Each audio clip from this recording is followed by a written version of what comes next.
फेंक दिहले थरिया बलम गईले झरिया पहुँचले कि ना। तो आज हम आपको एक ऐसे कलाकार से मिलाएंगे जो सिंगर के साथ साथ हास्य कलाकार भी हैं। तो बने रहिए हमारे वीडियो में। उनका नाम है प्रिंस पंडित भोलू। दो नाम है और दो कला भी है उनके अंदर। तो आप बस बने रहिए, बिना देरी किए हुए उनके पास चलते हैं और उनसे मिलाते हैं। बहुत सारे बात भी कराएंगे, बस हमारे लाइव वीडियो में बने रहिए। तो स्वागत है भैया जी हमको राउर हमारे स्वागत न भैया आई और ये चैनल के माध्यम से जे भी रुआ के और हमरा के देखा था, बड़ा ही खुशी के बात बा कि रुआ सब बनी और बड़े भैया आजाद आजम भैया बानी, धनु धमाल भैया बानी और टिंकू प्रभुदेवा भैया बानी। स्वागत बा है दसों जोड़ के बाला के तरफ से। और हम बानी भोजपुरी लोग गायक प्रिंस पंडित भोलू, परम आदरणीय गुरु राहुल तिवारी जी के शिष्य और राजकुमार मिश्रा जी के शिष्य। ताही कुछ बैठ के बात कर जाओ, खड़ा होला में कुछ फायदा ना रही, ताही कुछ बैठ के बात कर जाओ। अपन माता पिता के का नाम? हमारे पिताजी के नाम है श्री जितेंद्र दुबे और माताजी का नाम है गायत्री देवी और हम दो भाई बानी। और राउर क्वालिफिकेशन कहाँ तक बा? अब क्वालिफिकेशन के का कही, मतलब कि पढ़ल लिखल हई, 12 पढ़नी, ओकरा बाद घर के कहल तनी और पढ़ल तो बीए पढ़नी। नौकरी के तलाश में रहनी, ना लागल, लागी कहाँ से, हई कुल भूत सवार हो तो नौकरी लगी, नौकरी ना लगी। और ए फील्ड में कितना दिन से बानी रहुआ? बस 3 साल भइल। कोरोना काल जब स्टार्ट भई रहे तो हमरा खातिर बड़ा अच्छा उ समय रहे। मतलब घर में बैठल बैठल आदमी अपन गावत बजावत शुरुए से रहे। अभियो छोटे बनी या छोटा ही से आदमी अपन कलकार के देखिए एगो, मतलब एगो भावना होला, उ छोटे से बुझा जाला जो आगा चल के उ करी का। तो उहे बात बा, कोरोना काल आइल तो मतलब आदमी तनी ठीक से गावे लगल।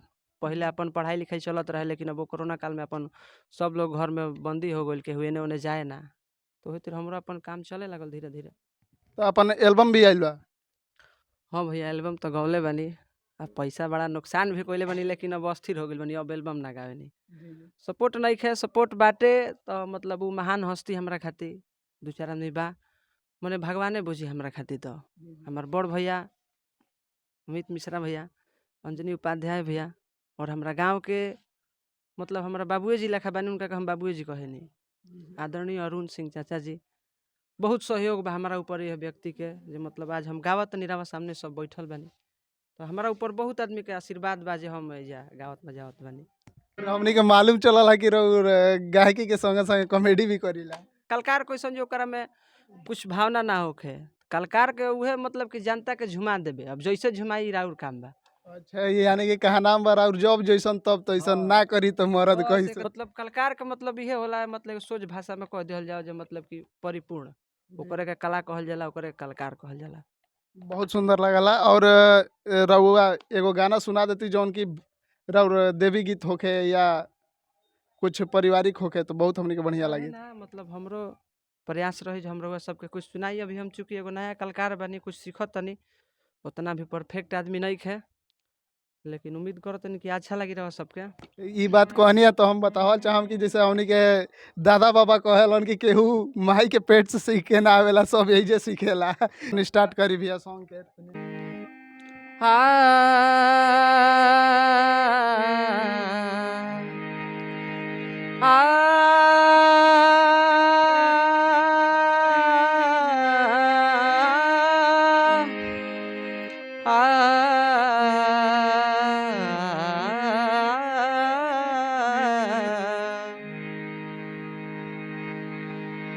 जैसे कि रुआ देवी गीत कोनी है, तो देवी गीत को भी ऐसा मतलब हम गौले नहीं खी, गावले गाना जिससे कि हम सुनावत तनी।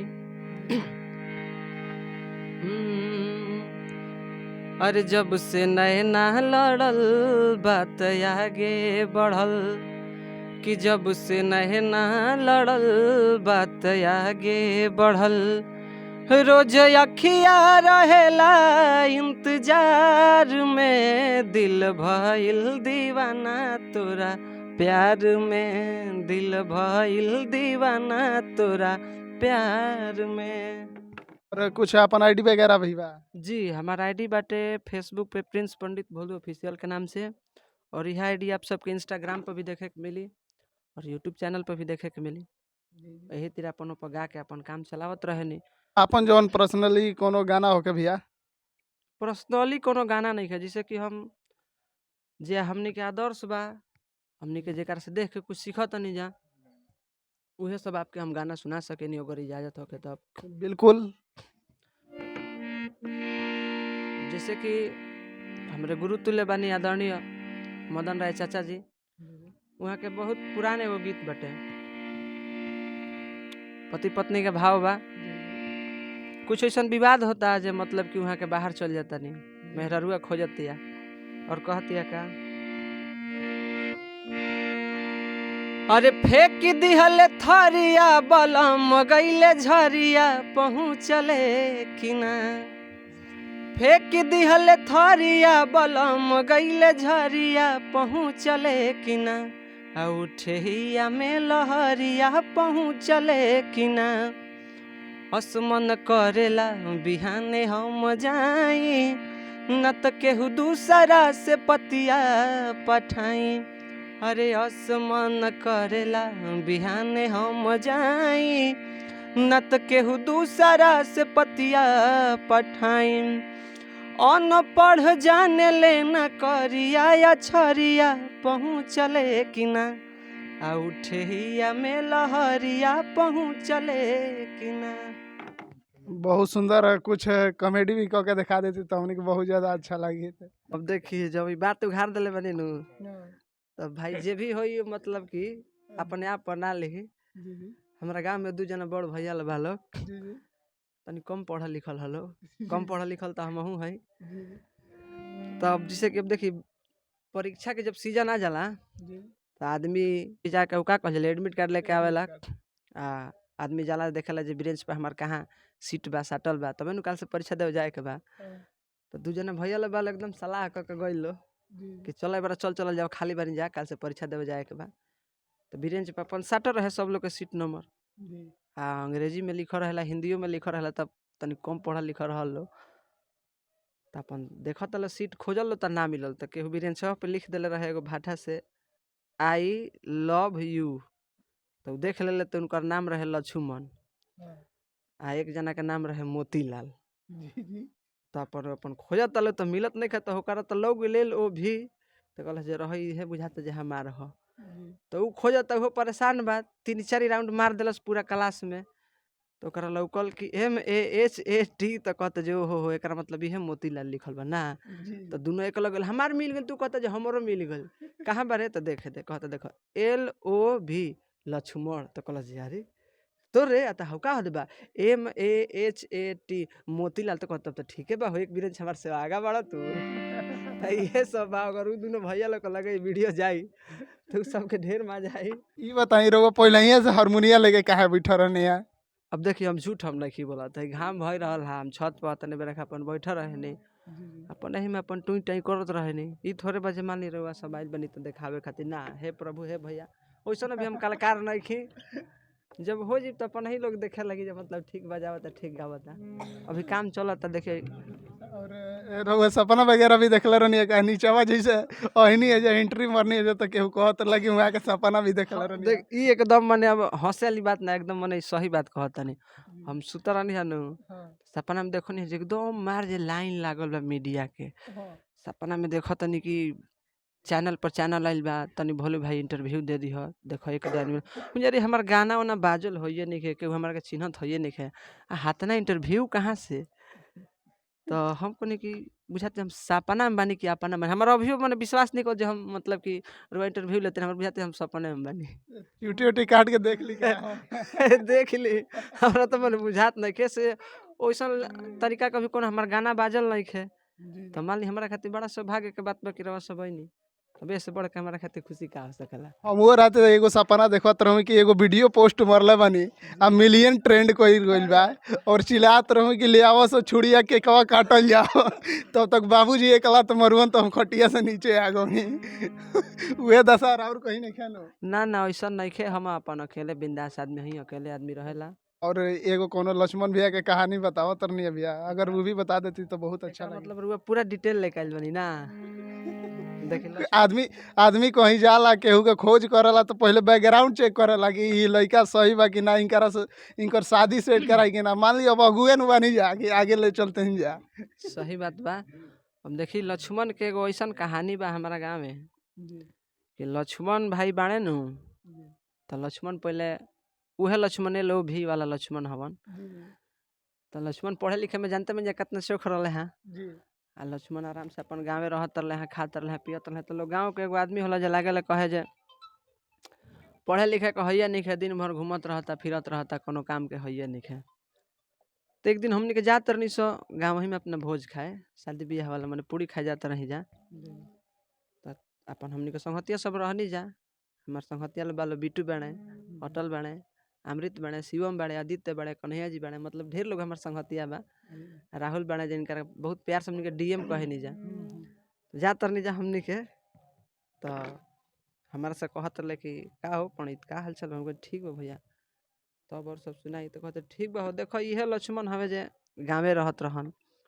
तो लोग कहे कि लक्ष्मण निकामा हो गए, लक्ष्मण कमात नहीं खन, लक्ष्मण कुछ करत नहीं खन, लक्ष्मण बाबूजी के बोझ बनल बने, लक्ष्मण 2 रुपया कमा के घर देते तो घर परिवार चलित। आ इहे लक्ष्मण बेरा बाहर रहे लगल। तो इहे गाँव के लोग कहता जे लक्ष्मण लौकत नहीं खन, लक्ष्मण कमाए लगलन, लक्ष्मण घरे पैसा भेजे लगलन, माने तमाम तरीका के बात सब कह ले। हम जब सब हो गए तो हम कहनी कि हो भो भाई लक्ष्मण के उनकर नाम भोभा रहे। हम कहनी क्या हो लक्ष्मण के हो। ओ हमारा के जवान गोरियावत एकदम तिरछी लिहलस।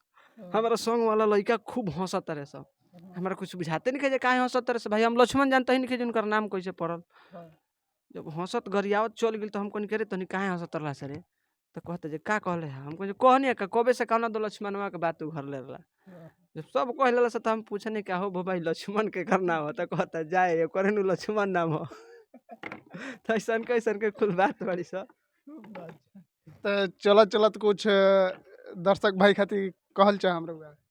दर्शक भाई खातिर हम का कही, हम एगो छोट कलाकार बनी तो मतलब ये विनती करत तनी कि हमारा के जे भी देखता है न्यूज के माध्यम से ज़्यादा से ज़्यादा आप लोग वीडियो को शेयर करी जा और ये फेसबुक पेज के आप लोग फॉलो करी जा। अगर हमारा में तनिको अगर कुछ चीज़ अच्छा लगल होखे तो तनी कमेंट में बताइब जा, फिर प्रयास रही कुछ नया लेके आई जा। जाते जाते एगो चाहत नहीं कि गानो हो जाए और बढ़िया रही। काहे ना भैया हमनी के कलाकार बनी जा, हमनी के रहो सब खातिर न बनी जा। अरे अच्छा लगी तो लोग ताली बजाइए, खराब लगी तो निमन बार कमेंट में लिखी है नु।